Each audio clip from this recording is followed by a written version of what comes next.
నా పేరు తారణ స్వామి. నేను చదువుతుంది 9th క్లాస్ ఆన్సభద్ర స్కూల్ యాక్లే చదువుతున్నాను.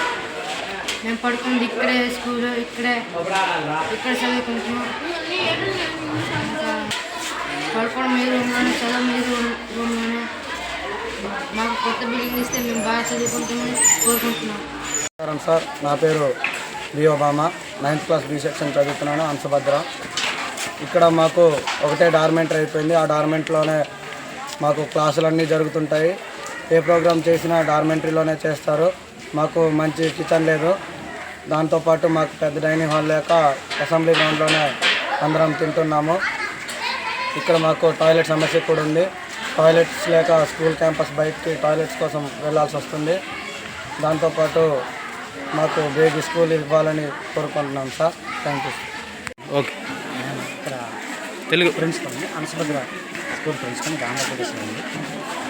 మనకు సొంత బిల్డింగ్ ఇంకా అవ్వలేదు, ఇంకా నిర్మాణంలో ఉంది. ఒక 7 సంవత్సరాల నుంచి అనుకుంటే అది నిర్మాణంలో ఉంది. మనం వైఎస్ వలస ఆన్సభద్ర దగ్గరలో ఉన్నటువంటి వైఎస్ వలస ఆశ్రమ స్కూల్లో, గవర్నమెంట్ ఆశ్రమ స్కూల్లో మనకి అకామిడేషన్ ఇచ్చారు. ఇక్కడ ఉంటున్నాం. ఆ ప్రాంతంలో వాళ్ళందరూ ఉంటున్నారు. ఈ ప్రాంతంలో మనకి ఇచ్చిన భాగంలో మనం ఉంటున్నాం. మనకి ప్రాపర్ గ్రౌండ్ కానీ, డైనింగ్ హాల్ కానీ, కిచెన్ హాల్ కానీ లేదు. కొత్త బిల్డింగ్లోకి వెళ్ళంగానే వస్తుంది అనుకుంటున్నాం. అలాగే ప్రాపర్ ఇవి లేవు, బాత్రూమ్స్ టాయిలెట్స్ కూడా మంచిగా అనుకున్నట్టుగా లేవు, సరిపడినంత. కాబట్టి ఈ సమస్యలు అయితే ఉన్నాయి ఎప్పటి నుంచో. ఈ విషయం పై అధికారులు కూడా తెలుసు, వాళ్ళు కూడా ప్రయత్నం చేస్తున్నారు. ఈ మధ్య నేను రాత్రి పిఓ గారు కూడా ఒక వారం రోజుల్లో మీకు విషయం కన్ఫర్మ్ చేద్దాము. కొద్దిగానైనా బిల్డింగ్ కన్స్ట్రక్షన్ అయింది కాబట్టి అందులోకి మనం వెళ్ళే అవకాశం ఉంది. కొన్ని సమస్యలైనా తీరుతాయని చెప్పడం జరిగింది. అక్కడ కొత్త బిల్డింగ్లో కూడా అక్కడ గడ్డ ఉంది కనుక ఆ సమస్య ఉంది.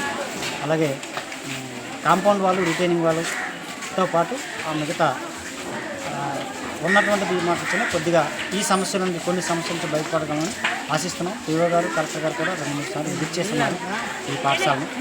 వాళ్ళు కూడా ప్రయత్నం అన్ని రకాలు చేస్తున్నారు. గతంలో మంత్రివర్యులు, ఇప్పుడు మంత్రివర్యులు కూడా, గతంలో మంత్రివర్యులు అవి ఇంకా పూర్తి కాకుండానే పూర్తయిన తర్వాత ఇస్తామని ఓపెనింగ్ చేయడం జరిగింది ఫిబ్రవరి 14 సంవత్సరం. ఇప్పుడు కొత్త మంత్రివర్యులు కూడా ఇది తొందరగా ఇప్పించడానికే ప్రయత్నాలు చేస్తున్నారు. మంత్రివర్యులు కూడా అన్నారు ఈ మధ్య ఎక్కడో మీటింగ్లో కూడా త్వరలో మీకు అందజేస్తామని. నేను పిఓ గారు కూడా అదే విషయాన్ని ఒక వారం 10 రోజుల్లో మీకు తెలియజేస్తామన్నారు. అందుకని వారికి ధన్యవాదాలు. పిల్లలు కొద్దిగా ఈ సమస్య నుంచి బయటపడగలరని ఆశిస్తాను. ధన్యవాదాలు.